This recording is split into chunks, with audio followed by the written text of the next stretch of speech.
ఇప్పుడు ఎన్టీఆర్ పేరు చెప్తారు దీని వెనక వినబడుతుందా?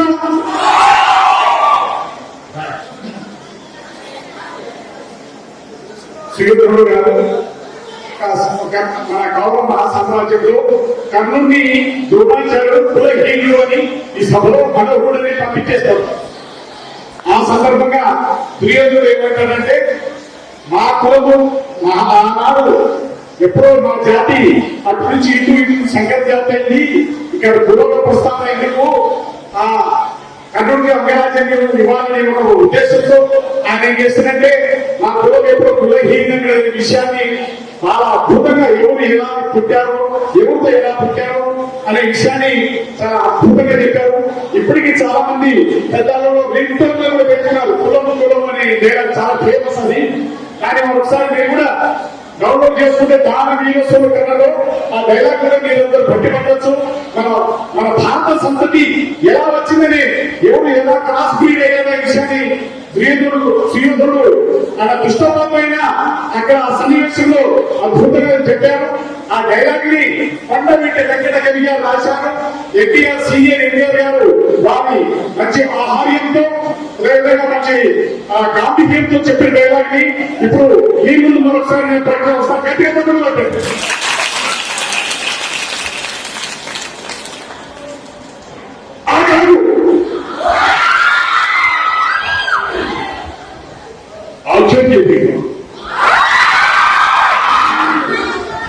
ఏమంటివి జాతి నెలకొంగా సూర్యునికి ఎవరు హతలేదు. ఇది క్షాత్ర పరీక్ష కాదు, క్షత్రియ పరీక్ష కాదే కాదు.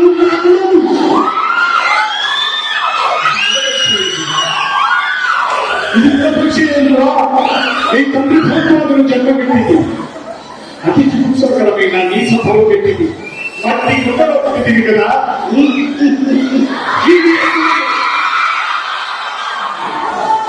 ఇంత ఎదురు అస్పృతితమహుడు పురుగు పుత్రుని శాంతనప్పుడు శివచంద్ర భార్య గంగా గర్భంలో జయించలేదా?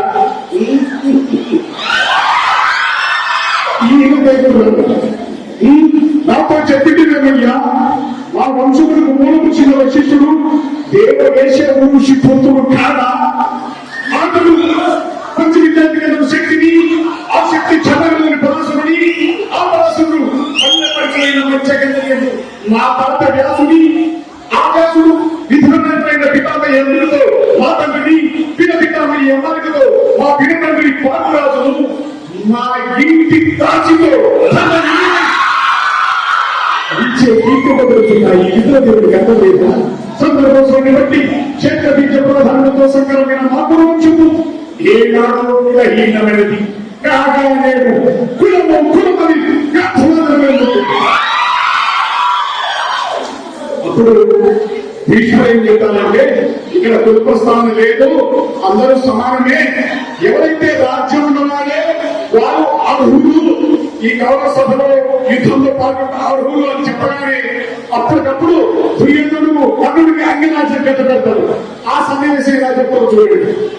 తాత రాజరిక మా రాతని నిర్మించినది అయినను మా సామ్రాజ్యము సస్యచంద్రమై సంపద విరాజమే వెళ్ళగొట్టగా ఈ అంగరాజ్యం ఇప్పుడే మూఢాది శక్తులు గావించుతున్నారు.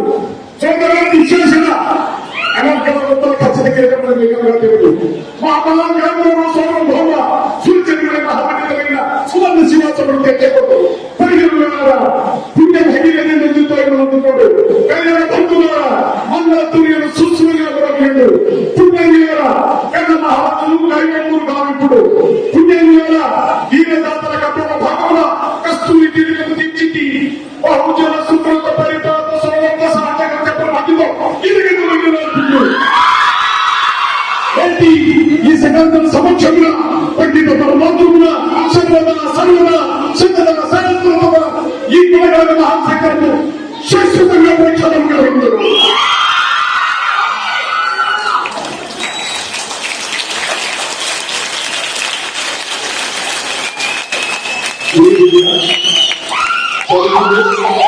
ఆటపాటంలో ఇలా చేయాలని అంకిత భావంతో విజయ సోపానం అందుకోవాలని మీరు మంచి ఆరోగ్య గణపతి జిల్లా ఆరోగ్య భారత్ సంపూర్ణ ఆరోగ్య భారత్గా వెలుగొన్నారని ఎటువంటి మాదక ద్రవ్యం లేని రహిత సమాజాన్ని మనమంతా ఏర్పాటు చేసుకోవాలని